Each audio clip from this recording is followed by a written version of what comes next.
Hello, everyone, and welcome to Fan Sports New York Varsity. I'm your host, Frank Langella, joined by my co-host, Marcilio Langella. And Mars, this is our Week 5 preview for Section 1A football. We are trucking along, and now I had a bunch of big victories last week, setting up some big league matchups this week. And we start looking at those standings because the playoffs are right around the corner, Mars. Yeah, man, I feel like the fact that the playoffs are only a few weeks away is just, it's just crazy because the season's just flying by. But I feel like everyone loves some playoff football, right? Yeah. I think everyone's itching for that moment to see where the teams match up, who's playing who, and let's just get right into it. And we're going to see teams vying for different spots in the league, and to see teams try to upset some teams that may not be in the playoffs and try to upset those that are in. So really interesting, but want to welcome all our fans. We appreciate you guys for tuning in like always. If you're new to the show, we cover Section 1 football. Make sure you guys follow all our social medias that are on the screen. If you're watching on YouTube, which that's the only way you can watch, make sure you hit that subscribe button. And you can always access all our material on our website at fansportsny.com, where you can get our content, where you can give donations to the show, buy merchandise, and all donations go back to the show. And we appreciate any donations that we get. But Mars, how the show is going to work, we're going to go over the games on slate, talk about the divisions, where we are, because we are reaching near playoff time, go over some of the matchups, and then give our game picks. So let's dive right into it. John Jay Cross River, 3-1 at Panas, who's 0-4. Again, all these are league games now. So Yorktown, 1-3 at Lakeland, who's 1-3. Eastchester, 2-2 at Rye, who's 5-0. Tappen Z, who's 0-4 at Clarkstown North, who's 2-2. Pelham, 4-0 at Harrison, who's 3-1. Lourdes, 2-3 at Somers, who's 4-0. Mahopac, 2-2 at Brewster, who's 3-1. And Nyack, who's 0-4 at Sleepy Hollow, who's 1-3. And when you look at the two leagues, and again, the North and South League, top three teams are automatic into the playoffs, Mars. The next two spots are the wild card spots. And so that's going to be, dictated on the famous residual points, Mars. And, we may joke a little bit about residual points, but that's, again, it's kind of a mathematical thing now about who you beat, who you lost to, and stuff like that. So you really want to get into the top three because it's automatic. Everything else gets more complicated. But when you look at the North League, Mars, Somers is at top, 4-0. They're 4-0 in league play. John Jay Cross River, 3-1. They're 3-1 in league play. And they're tied with Brewster, who's 3-1 and 3-1 in league play. So those are the top three, and then follow that by Mahopac, who is 2-2. They're 2-2 in league play. Lourdes at the fifth slot, who's 2-3 and 2-2 in league play. And then Yorktown 1-3, Lakeland 1-3, and then Panas at 0-4. And when you look at the South, Rye is at the top at 5-0, 4-0 in league play, and Pelham is 4-0 and 4-0 in league play. Then Harrison 3-1. Clarkstown North is 2-2. Eastchester is 2-2. Then Sleepy Hollow is 1-3, and Nyack and Tappen Z both 0-4. So that's how the standings are right now. Again, top three, automatic bid in. But let's go over the couple of matchups. First one, Nyack 0-4 at Sleepy Hollow is 1-3. Two young teams, two teams trying to get better, and I think two teams that are improving. And you look at the overall record, Nyack versus Sleepy Hollow since 2004, Nyack is 4-3. So these teams have gone back and forth. The last time they played, though, was in 2017 where Nyack won. When you look at last week, Nyack lost to Clarkstown North. Sleepy won at Tappen Z. Let's start with Nyack, Mars. And when I look at this team, this is a team, to me, that is getting better. I think they're playing better football. You've seen that over the last couple of weeks. They have played some good opponents tough over the last 2 weeks. And offensively, I think they got to use their size this week. This offensive line, led by Carton, their tight end, bringing in a tight end in Jordan and running downhill right at Sleepy. Attacking the C-gap in the running game, getting those down blocks, moving those tackles and moving those bodies, and running with, Jean-Baptiste brothers. I mean, those guys have really stepped up over the last couple weeks, and I'm interested to see how they continue to progress. But this game is all about up front. And then you can hit that play action. Once you get that power running game down, because I do think they have the size and power advantage, then you run that play action with their quarterback Fowler to try to hit some big plays. But when I look at defensively, Mars, this is where Nyack has to continue to get better. They're 12th in points out of the 16 team in points allowed. I think the defense has done a better job of preventing the big plays than they have in previous weeks. But there's still some leaks that they've had, and then they've given up some big plays and some big moments that have really cost them games. And they got to be wary of a guy like Mike Scaglione on Sleepy Hollow, who's a guy who is one of those big playmakers who can hit those big-time plays. And they're going to try to attack the edge of this defense. So to me, they got to do a better job of tackling in space. And I look at one of their safeties, Klavensky, Jean-Baptiste, who is a guy who has really been impressive. He runs the ball, he plays at the free safety spot, comes up for the run, but overall this defense has got to tackle better. When I look at Sleepy Hollow Marshall offensively, overall they've struggled. Overall, if you look at the entirety of the season, they're 15th out of the 16 teams in points scored. But this unit has also improved over the last couple weeks, and it starts with their quarterback, Tyler Mahood. Junior guy last week had 2 passing touchdowns. They're going to come out in the gun. You're going to see some motion. You're going to see some trips. They're going to do some quick throws and some triple option with that motion out of the spread looks. And then they'll do some play action. So you'll see some quarterback runs, see some quick hitters, then the play action, try to hit some deep balls. And they have some weapons. I mean, Mike Scaglione, Bobby Lustiak, he had a touchdown last week. Aiden McGuigan, he had a touchdown. They had some guys who made some plays, but to me, it starts with the quarterback who has made good decisions, quick decisions, and you could see the added improvement week to week. But I'm looking at this offensive line. Can they hold up against an aggressive defense in Nyack? They like to shoot gaps. They like to bring some pressure. How is this offensive line going to hold up against this size? When I look at defense, to me, it starts with their free safety, Mike Scaglione. Really solid last week, made a bunch of plays. I'm looking at this defensive line and linebackers, Mars. They got to give them a chance to defend against the power run. They're going to have to play big. And again, you don't just grow, right? They're going to just have to be really aggressive, disciplined in their gaps, and play with good leverage if they're going to have a chance, because I do think that Nyack is going to test them strength-wise. What do you want to talk about in this one? Yeah, I feel like when you look at this game, it's interesting because you see Nyack's getting better and better. CP Hollow is also improving, and I'm wondering to see who's going to have the advantage here. But when you look at Nyack, they do have the size advantage, and I feel like they have to utilize that. Defensively, they really need to just make sure they keep contained, keep everything inside, because that's what they're best at. They have the bigger guys up front, so force everything back to your strength. And then when you look at Sleepy Hollow, they struggle on the offensive end, and I feel like it has a lot to do with this consistency at the quarterback position and also with the offensive line. And if they can do that, if they can find that chemistry and it allows it to keep growing and growing, where the offensive line is going to be the key cog for me on whether or not this offense can really move the ball. I think that when you have to really be able to adjust to this front seven that Nyack really has, this aggressive front seven. So if this offensive line can hold up against them, it allows their offense to be able to move around. And I think they need to be, down the defensive end, be aggressive, right? Their front seven needs to be aggressive and really try to push the limit that what Nyack can really do to stop them, right? So yeah. I think that's going to be the key to victory here. Let's go to another matchup, Mars. Mahopac 2-2 at Brewster, who's 3-1. Since 2004, Mahopac has played Brewster twice, and they're 2-0 versus Brewster, including a victory in the spring where they dominated Brewster 28-6. Kind of embarrassed them a little bit, to be honest, at Mahopac. But when you look at last week, Mahopac lost at John Jay Cross River. Brewster won versus Panas. And let's start with Mahopac, Mars. I think there's a lot of pressure on Mahopac. A loss here would really make things difficult to get into the playoffs and really put them on dire straits. So there's going to be a lot of pressure on this team to step up and win this game to get them back into that playoff picture, especially playing a team that is one spot above them in the playoff rankings, right? And when I look at the offense, Mars, the offense was a struggle last week. Let's just call it what it is. Outside that one long touchdown drive, they struggled to move the ball consistently. And to me, they got to go back to running the football and being patient when running the football. And I think they're going to have a little bit better time running the ball, bringing in the tight ends, going into the I formation. I think they have a size and strength advantage this week. And they are going to sprinkle in the spread stuff. But to me, running the ball out of possibly some of those spread looks and running it out of heavy looks, continue to run the football and try to run downhill. But I can see them going to some spread if they want to try to get guys out of the box, right? If they want to get some of these, spread the defense out a little bit to try to open up some lanes for that offensive line to move. I do think that they can do that. But again, when they go into the spread looks, passing the ball, you're going to see a lot of quick hitters, right? The slants, the outs. And then, when they go into the eye, that's when you'll start seeing that play action. They'll try to hit some deep ones, especially when they get some big plays in the running game. Defensively, Montalvo is a beast. I mean, that guy is the MVP of the team. There's no questions asked. That guy is there. He is a key cog on this team, especially defensively.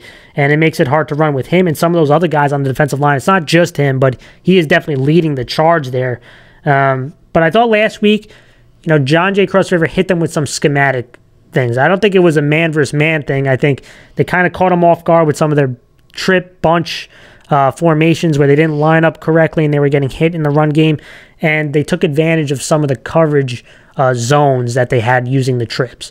And so I'm interested to see how the team responds to that, because I think they have a size advantage again versus Brewster, right? So I'm interested to see how they're going to handle trips, because I know Brewster's going to come out in it, and we'll see how they handle that. When I go to Brewster, though, I think this is I mentioned there's a lot of pressure on Mahopac. This is a huge game for Brewster. Huge. They're at home. They've gone through a bunch of injuries, and they've done a good job battling through it. And last time they played Mahopac in the spring, they got embarrassed. And so I'm interested to see how this team reacts. Not only is this a potential revenge game for Brewster, but if they win, it clinches a top 3 spot in the playoffs. So that's huge. That's colossal. It'll clinch them a playoff berth with a victory here. And so that's probably the goal that they've always had. And offensively, let's start with the offense. The offensive line, blocking Montalvo and this physical defensive front is going to be tough. And so I look at one of their interior linemen, Luca Sacamano, who's going to have to help lead the charge with this offensive line to try to block and protect their quarterback and prevent penetration that Mahopac has done a really good job at. Another guy I'm looking at is their running back, Will Martinez. When you play Mahopac, you have to run with a sense of urgency. You have to run north and south, and you have to run through contact. So he's going to have to be a guy who gets those hard-earned runs, and he's going to have to play big for them to have a chance in this one. But it's not just running the ball, but I also think that protecting the quarterback and pass protection, because Mahopac has shown the tendency to try to send stunts as well. So being able to pass protect is going to be big, and it starts with those running backs, not just running the ball hard-earned run, but also pass protection. And their quarterback I've become more and more of a fan of. Massimo Perello. He plays quarterback. He plays safety, Mars. He has to play both ways. He had 2 touchdowns last week. Also had an interception. This is a two-way player for them. And again, he's not a guy with a big, strong arm, but he does pretty solid with quick, decisive throws. I would imagine they're going to come out in trips. They're going to come out in bunch concepts, try to attack the too high safety look, and that's by splitting the zone. If you go trips and go single high receiver, you want to try to flood the zones and split the safeties. I would imagine Brewster's going to try to do similar concepts to that. But the difference is this quarterback can run, and he's going to have to use his legs. He's going to have to be decisive and smart with the ball, and when it's not there, use your athleticism and your legs to make plays. But I'm looking at these skill guys. These skill guys are going to have to step up for this team because, again, the front and the running backs are going to be in a dogfight. It's up to these skill guys to win the one-on-one matchup. And I look at Nick Saye, who had 2 touchdowns, including a punt return touchdown, Washington, Sanchez. If you want to make the playoffs, this is the opportunity for you to go out and win one-on-one matchups. Right, and so I'm looking at these skill guys. If they're as good as people say that they want to be, these are the type of matchups that you have to win. So I'm looking at that. Defensively, Mars, stopping the run is top priority. You look at this defensive line and linebackers. Even these safeties have to help in the run game. Guys like Sahay and Perello, again, they're going to test if you can tackle well in this one. And you're going to have to probably leave your corners on an island who are going to have to play and tackle well in space. And again, when they go into those spread looks, Mars, expect the quick hitters. Right? They like the slants. They love the outs. And when they bring their, again, you got to watch a receiver alignment. When those receivers line up closer to the line of scrimmage, closer to the linemen, to the tackles, usually an out's coming. Right? So you have to be aware of stuff like that. And then when they get really aggressive, that's when they try to hit the double moves. So you got to be smart with how aggressive you are, and you got to make plays, Mars. What do you want to talk on this one? Yeah, this is definitely going to be a big game for both schools. With Mahopac, obviously another loss here, really causes some mayhem because of the fact that now you have to win out in order to really secure that 4th spot. And I think that for Brewster's sake, you win, you secure your spot. And we saw the same thing. We saw the same thing with Mamaroneck and Scarsdale last week. And I feel like this is that same scenario. So when you look at Mahopac, it's really going to be about going back to the run, going back to what really got you to the dance. And I feel like for them, it's about establishing the run, and then that will open up everything else, right? Yep. So I feel like they need to go back to doing that. And defensively, Montalvo is definitely the dude, right? He's the guy. And there's definitely some more key playmakers on the defense, but Montalvo is definitely the guy. He's leading the way. He's the dude that opens up everything else. Like, everyone has the key on him, which allows for everyone else in the defense to really have those one-on-ones and allows them to be able to play aggressively. Brewster, I feel like the big thing that's going to be focused on them is going to be the offensive line. Can they handle Montalvo and the rest of this front, right? If they can, then it allows for the offense to really be able to make a lot of plays, because I feel like you have the skill players to do it, right? But the question is going to be about protecting your quarterback and also making plays in the open field when you're one-on-one, because I think the Mahopac's going to start sending the heat, because they feel like, you know what, let's stop them from even thinking about the run, and let's put some pressure on this quarterback to make him make a mistake. Yep. And I feel like if they can hold their blocks, then it allows for the offense to really make some plays in the passing game, which I think will be definitely beneficial to them. And defensively, stopping the run, right, making plays, tackles in open field, and making sure that you stay efficient. Do not be the break defense, be the bend but don't break defense. I think this game is really going to see how real Brewster is. Let's go to another matchup. Lourdes 2-3 at Somers, who's 4-0. And these two teams have had battles, when Walsh was there.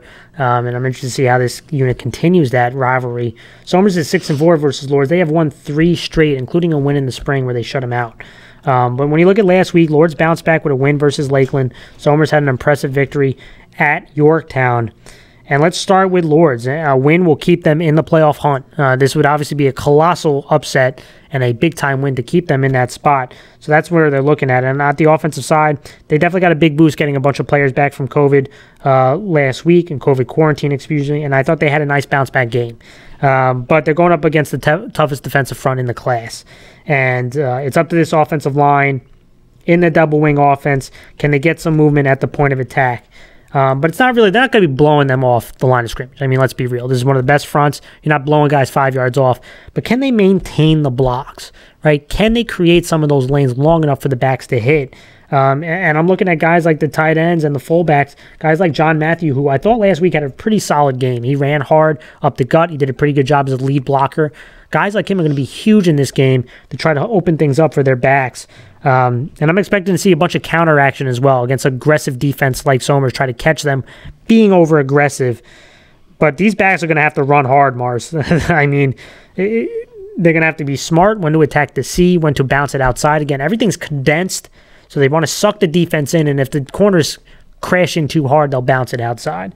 So these guys have to be smart. Guys like Salado, DeSocio, Martinez, they're going to have to run hard and run smart in this game. Defensively, again, I thought they did a solid job last week versus the run. They did give up some pass plays once again, but under 50% completion percentage for the opposing quarterback is good. So that's good enough, even though they gave up some big touchdowns.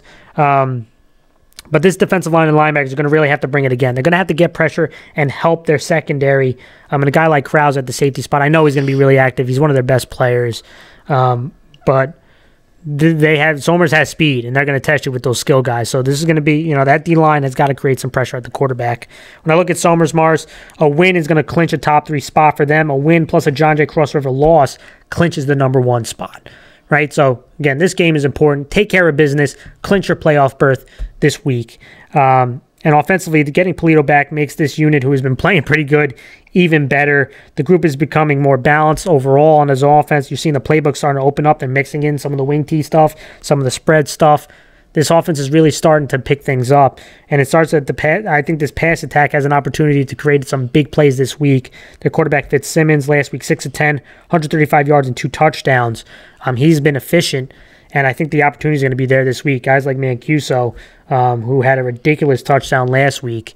I think he's a guy who can hit some big plays this week against a secondary that has struggled to stop pass plays. So that's going to be interesting there. Defensively, Mars, this is the number 1 defense in points allowed. This defensive front 7 is extremely potent. They have a lot of guys that can make plays for this defense, and I imagine you're going to see a lot of guys by the line of scrimmage. You're going to see a 6-man front. You're going to see some goal line looks. And one guy to keep in mind, Dylan Fowler, Mars, last week, 8 tackles, 3 tackles for loss. He is really making a case for Defensive Player of the Year. He has been almost practically unblockable so far. But this defensive line does a really good job of taking up space for their linebackers to fly to the ball and make plays. Mars, what do you want to talk about on this one? Yeah, this is a classic rivalry. I mean, we got Lourdes Somers. We've seen some legendary battles over the years, and I think when you look at this game now, I feel like Lourdes is definitely going to be depending on their offensive line to really be able to just try to hold off Somers, right? Because Somers' defense has been top notch, the number one defense in points allowed by the stats, and I think that they're going to, for Lourdes' sake, they're going to need to use a lot of misdirection, right? Some plays to try to get these linebackers in front, defensive front players to really start bugging out a little bit. To where is the ball heading? Yeah, make them hesitant. Yeah, make them hesitant, and allow you to capitalize on that hesitancy. And when you look at Somers, they have just been kind of rolling. I feel like the run has been very solid. Their pass has been getting better. They're getting balanced. And now they're getting Polito back as well. So it just feels like everything is kind of clicking for them. And I feel like they can kind of attack you from any way, shape, or form. I think if they can develop their pass, Lourdes has shown that they still struggle to defend the pass. So if you can get your pass going, I feel like you can easily open up the game. Defensively, they are the top defense, like I said before. So I feel like for them, they're going to be playing a lot of those almost like goal line looks against this offense. So I feel like it's going to be a very interesting game for sure. Absolutely. Let's go to another matchup. Eastchester 2-2 at Rye. That is 5-0. And Rye since 2004 is 8-1 versus Eastchester. They have won 7 straight, including a victory this past spring. And when you look at last week, Eastchester lost at Pelham in a pretty close game for over a half. And Rye won at Harrison in their big rivalry game. But let's start with Eastchester. They're in the 5th spot in the South League. They're tied with Clarkstown North, right? To try to get in that 4th spot. Again, trying to even potentially battling to get into the top 3.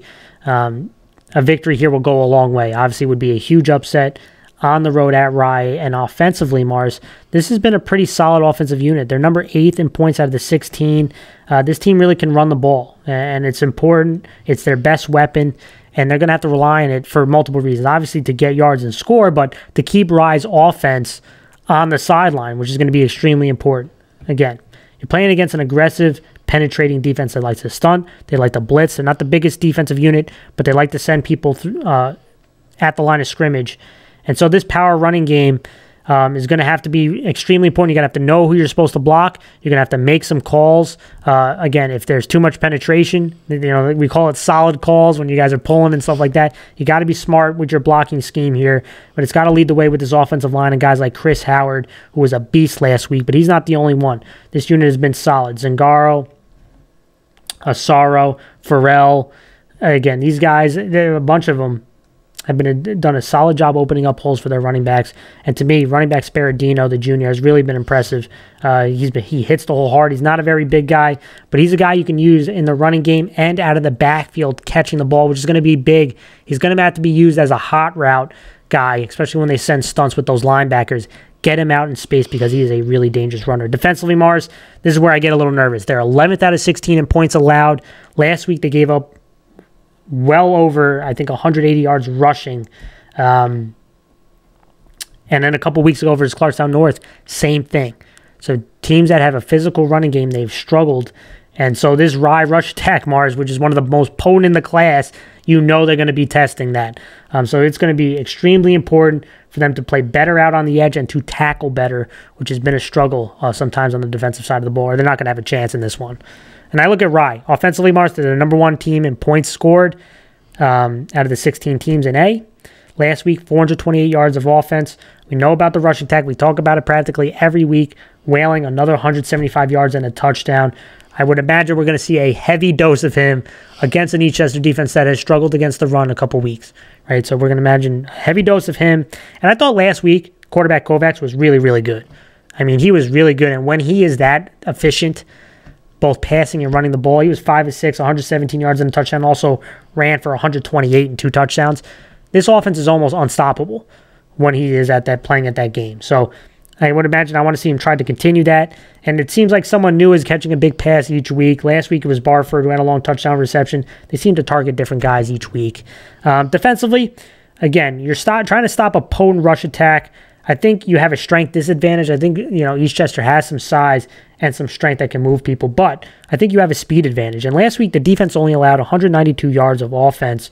And And I thought the linebackers last week played really well. Suroff had 10 tackles. Garnett had 11 tackles, a sack, and a forced fumble. Swarak with a fumble recovery for a touchdown. These linebackers, I want to see Rye's defense start building itself. Like last week's a good start. Continue to build to be a championship level defense. Right? I do think they have the opportunity to. They got to continue. Sometimes they give up a little too many plays. And I'm looking to see them bounce back. Mars, what do you want to talk about in this one? Yeah, when you look at both these teams, I feel like they both have a similar identity. They're trying to really run the ball, and Eastchester has been very impressive at doing so. And I feel like the fact that Rye just has so many playmakers on the defensive side, it's going to be kind of tough for Eastchester to kind of establish that what makes them really click on the offensive side, but they really need to establish that run. The offensive line needs to really step up big time and really be able to pick up any sort of stunts or just all this heat that's going to be brought down on you. And for Rye, when you look at Eastchester, they struggled against the run. Well, guess what? You have a lot of ability to do that. So it's quite simple. Get the run game going and open up the playbook. And at this point, you have a lot of these dudes. I don't think it's gonna be complicated. No, it's not, and that's why it's kind of hard to say what you should do, because at the end of the day, it's really simple. Just do what you've always been doing, and just run the ball, and you can definitely just open up the playbook, right? Defensively, you have a size disadvantage, but you have a speed advantage, and I think that you just gotta. I think you have to really be able to stay strong at the line of scrimmage. And now, granted, I know it's gonna be a little harder said than done, but you have the speed, right? You can definitely send some stunts that really cause some mayhem in the backfield, and I think you can catch Eastchester kind of sleeping a little bit if they don't expect for you to come. Sparandino, they have the ball. Sparandino, he's a game breaker. Yes. Let's go to the game of the week, Mars. And really intriguing league matchup. Pelham 4-0 at Harrison, who is 3-1. Pelham is kind of that Cinderella team. Harrison 3-1, coming off a tough loss last week. But overall, since 2004, Harrison is 3-1 versus Pelham. Last time they played in the spring, they actually played a pretty close game where Harrison won 21-14. When you look at last week, Pelham had their big victory versus Eastchester in the Colonial Cup. Harrison lost in their big rivalry game versus Rye. And let's start with Pelham, Mars. If they win, this will clinch a top 3 playoff berth for them. So obviously a huge game for them. And offensively, again, you're going to see a bunch of heavy looks, I think, and they're going to test Harrison's rush defense, because last week, Mars, Harrison's rush defense gave up, I think, almost 300 yards rushing last week. So Pelham, who has that physical rush attack, is going to test that, and you're going to see a heavy dose of running back Shelton, who last week had 187 yards rushing, and he's had 5 touchdowns over the last 2 weeks.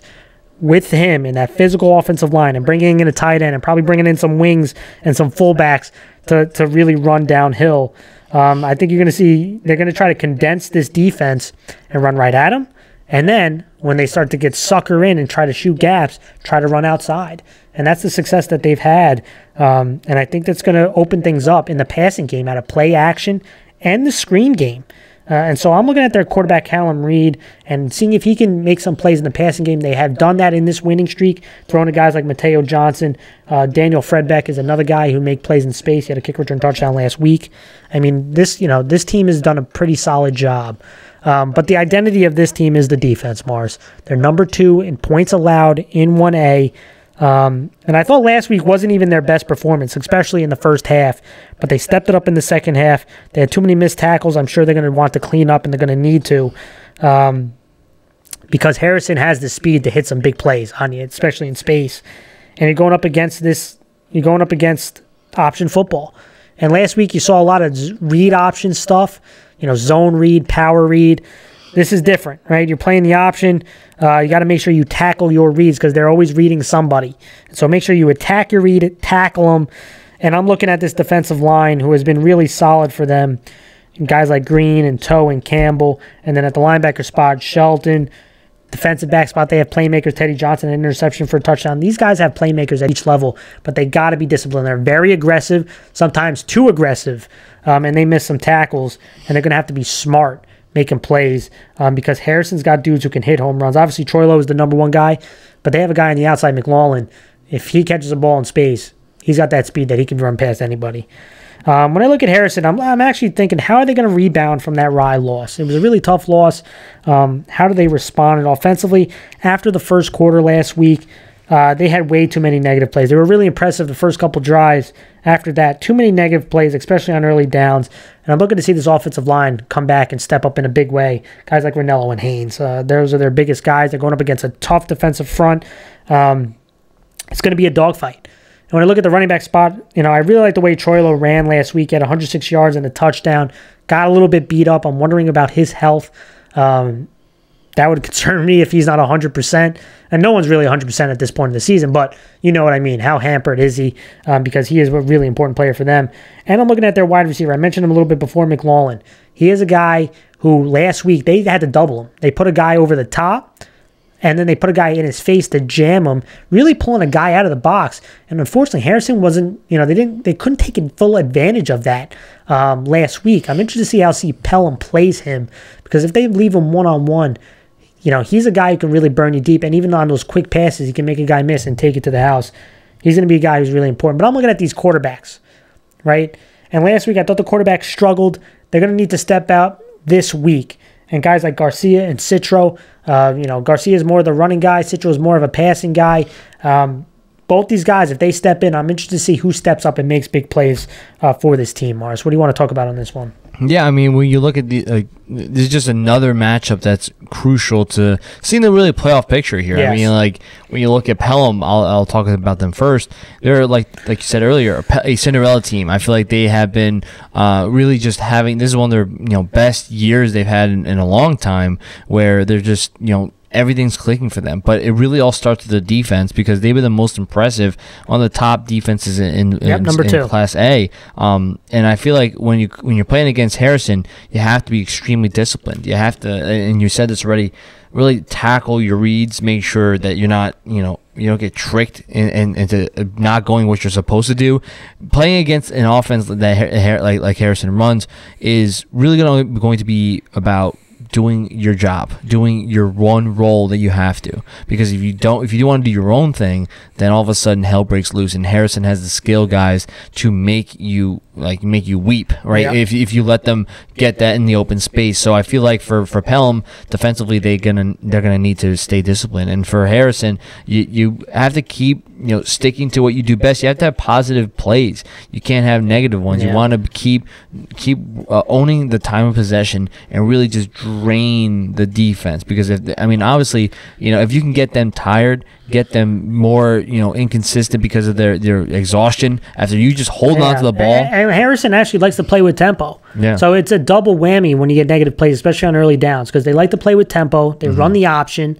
And so when you get a negative play and you're in second and long or third and long, number one, now the momentum slows down, and now you got to get into passing situations which you're not that comfortable with. Yeah. Right? So that's going to be big, is like you said, positive plays, especially on early downs, because now you can get into the up-tempo. Now you can get the defense on its heels, and now it opens up the playbook. Yeah. Right? That's going to be the big thing. Yep. To me, the player to watch, Mars, I'm looking at a guy, Luke Green, offensive lineman and defensive lineman for Pelham. This is a guy who's made some really good plays on both sides of the football. Again, not a well-celebrated guy that everybody talks about, but a key cog on both fronts for this team. I'm expecting him to have a huge game in this one. And the matchup, we kind of talked about it, and I did a bit of a breakdown, Mars. I'm looking at this Pelham defensive front versus this Harrison rush attack. That is going to be a huge matchup in this one, and I want the audience to see why I think it's an important one. For this video, we're going to talk about the matchup between Harrison's rush attack and this Pelham defense, specifically its defensive front seven. And I want to start with Harrison. I mean, we've seen the option now multiple times, multiple years, and Harrison does a really good job of creating space for their backs, using tempo, and they really test the discipline of their defense, and they can attack multiple gaps. I'm just going to go over a couple of plays, and you can see them on offense here. But it all starts with the fullback, right? Everything looks similar. They have similar motions. They can attack different gaps, right? And they'll motion towards the tight end or away from the tight end. But some of the concepts seem similar, right? And you're going to see they're going to hike the ball, and they're going to be reading this first defender right here on what to give the ball. And sometimes their design gives, but sometimes they give the option where it's a triple option look, where it could be the fullback running the quarterback or a pitch to the motion guy. Now on this first one, again, they're going to be reading this guy right here. And that's the first read. If he doesn't close hard enough, they'll hand it to the fullback. And the fullback is a stud fullback. When I mean close, look at him come up the field 2 yards. That's a give read. And they expect their fullback to run hard, and if he tries to come back and make this play, that he'll run through that tackle. But look at the blocking. Right, look at them move bodies, and then look at them seal this linebacker right here. Okay. Great blocking right there. Look at that seal right there, and then off to races for the fullback. And he could do that really well. But it all starts with the read. Quarterback's got to make smart, quick reads. Comes up the field, he's handing it. And you're going to see this blocking right here. You're going to see this guy seal. This is a really good job. Well blocked. Fullback, big chunk play. Runs through that initial contact. Again, another play. Similar formation, right? This time going to the tight end. And let's see it. Starts with the first defender. There's a hike right there. This time he does a better job of closing, not running up the field. His quarterback sees that. He's going to pull it. But look at the blocking. Look at the movement that they have up front. Again, I like this. Look at that block right there. Now he pulls it. Now the second defender out on the edge.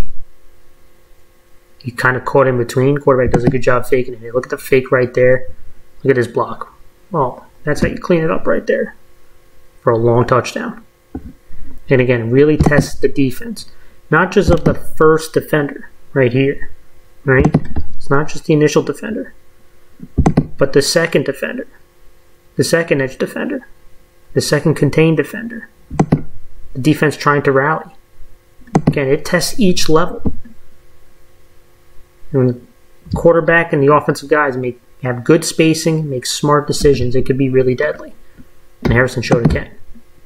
Now, again, similar formation. Now you get hit with the option. You get hit with the option. But Harrison also has got a stud at the receiver spot. One of the fastest kids in the class. He's made big plays so far this season.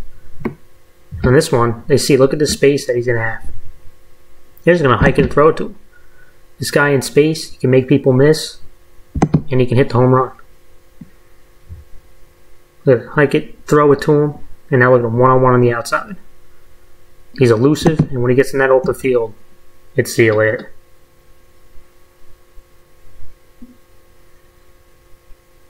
Big time touchdown. Let's go to the defense, right? Harrison going up against this Pelham defense who has been really, really solid, and they have playmakers at each level. But this defensive line has been making plays.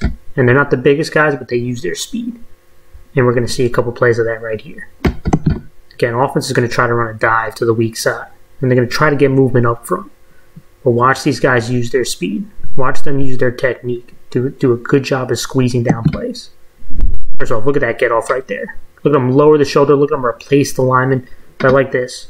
Look at him get his hands on the tackle. Tackle's not even trying to block him. But he's going to be squeezing this gap down. Protecting his linebacker who's now running up the field.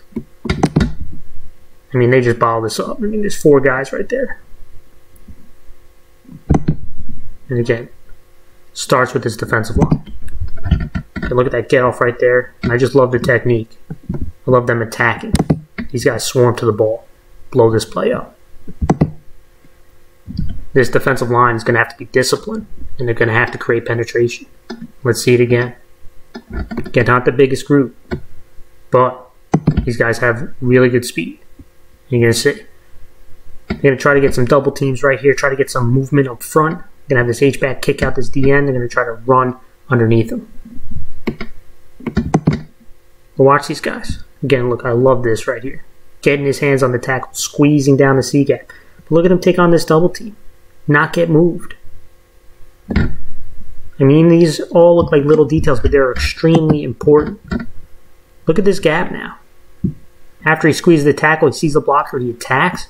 There's nowhere to go. Linebacker's sitting in the hole right here. There's no movement. It's great stuff.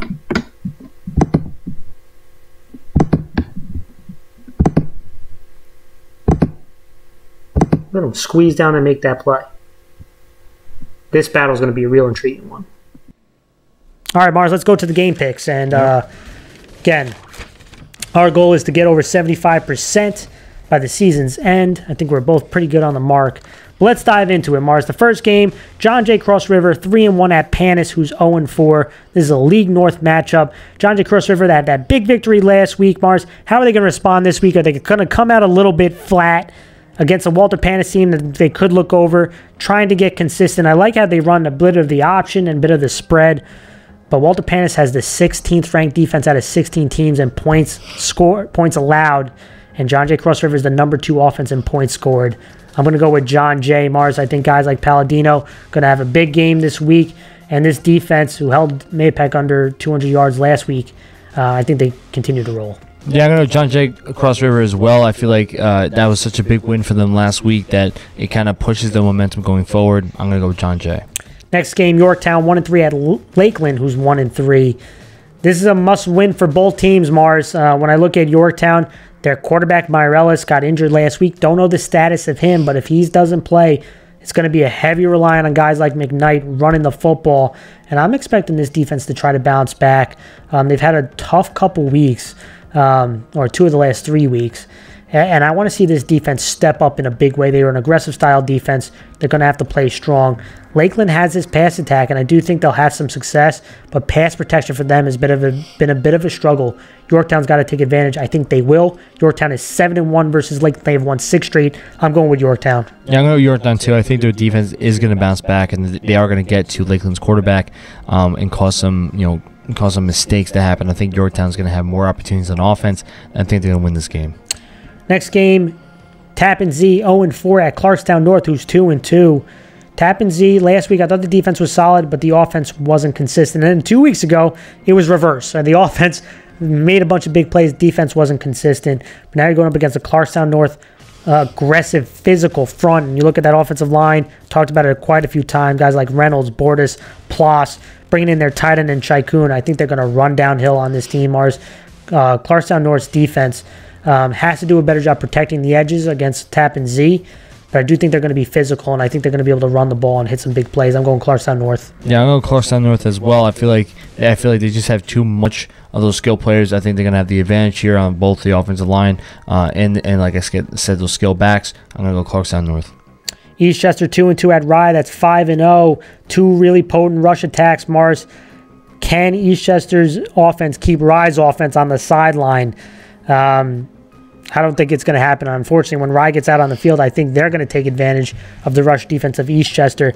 How are they going to respond after a big win last week? Are they going to come out a little bit flat? I want to see this defense continue to play well like they did last week. I think they will, and I'm going to go with Rye on this one. Yeah, I just feel like Rye has too much. They have too much of what Eastchester has a disadvantage on, especially with running the ball. I think I'm going to go Rye here to kind of just own the game, especially on the time of possession. Mahopac 2-2 at Brewster, who's 3-1. Huge game for both teams. We talk about Mahopac. I do think they're going to have to do a better job running the football this week. A lot of pressure. The defense has been really solid, especially stopping the run. When I look at Brewster, huge opportunity. To me, the question is, how serious a contender are they? Can they continue to overcome the injuries that they've had? I'm going to go with Mahopac. I don't think, and there's no disrespect to Brewster, I don't think they have much of a chance in this one because I do think Mahopac is going to come extra motivated and win this one. I do respect Brewster for overcoming the injuries, but I think the moment's going to be a little too bright for him. Yeah, I think I'm going to go Mahopac as well. I feel like they are just going to go back to what got them there, which is going to be running the football, and I feel like they have the size advantage. I think, like he said, this is kind of like almost one of those do-or-die moments for Mahopac that if they lose, then it just makes life a lot more difficult for the team. So I'm going to go Mahopac here. Nyack 0-4 at Sleepy Hollow, who's 1-3. Both teams, again, Sleepy Hollow won. They're trying to get on a winning streak. Nyack trying to get their first one. Can Nyack prevent the big plays? To me, is going to be the big factor. I think this team has a bunch of young guys, but they have the size advantage. I'm going to go with Nyack. I think both teams are improving. I like how the way Sleepy Hollow's quarterback has been playing and these playmakers. I don't think the front is going to hold up against the size of Nyack. And so I'm going to go with Nyack. I'm going to go with Sleepy Hollow. I feel like Sleepy Hollow is trying to make the turn, right? And I feel like they do have the skill guys to make this game interesting. It's really going to be dependent on the offensive line. But I think Sleepy Hollow is going to pull off the victory here. Lourdes 2-3 at Somers, who's 4-0. Can Lourdes pull off the upset? Again, that physical rush attack, double wing. I feel like they're going to have to hit some pass plays they're not comfortable with. And when you get You know, when Somers gets you an uncomfortable situation, that's when the stunts come. That's when they force turnovers. And this offense has been too balanced. I'm going to go with Somers, Mars. I just think they have way too much. And an interesting stat that was given to me tonight. Shout out to CJ on Twitter. Somers football, Mars, is undefeated from 3rd grade all the way up to varsity. Wow. I think it continues at the varsity level. I think they win this game, Mars. Interesting. Just because you said that, I'm going to go Somers. Well, no, I was already going to pick Somers in this game. I feel like Somers has more to the table. I think specifically when you look at what Lourdes is struggling with, was just pass defense. Somers is starting to get better at it, and I think that if they can start doing that, it just opens up what their offensive capabilities can do. I'm going to go Somers here. Game of the week. Pelham 4-0 at Harrison, who's 3-1. Who do you got and why, Mars? Well, the big thing for me is going to be about, when you look at this matchup, who has a better on one side of the ball, right? And I think that when you look at, there's that old mantra of defense wins championships, and I think that I'm going to pick with Pelham here because the fact that Pelham's defense has been one of the most impressive groups in all of Section 1A, right? And I think that when you look at this team, they are like a Cinderella team, and it really rides on the defense because of the fact that they, have all the skill that's there to make the big plays. And when you're playing against Harrison, it's going to be how disciplined are you? And I feel like this defense has just been so impressive lately that I think that discipline is going to be something that they can accomplish. They could beat the discipline against Harrison, and I think that if they do that, then I think they're going to be fine. So I'm going to go Pelham here. This is a really intriguing game, and Harrison has serious weapons, and if they make this a track meet, Harrison's going to win this game. They have some big play guys. My only concern, I think the defense does step up. I think last week they gave away too many rush yards. I do think that they are susceptible to power running, which Pelham is going to attack.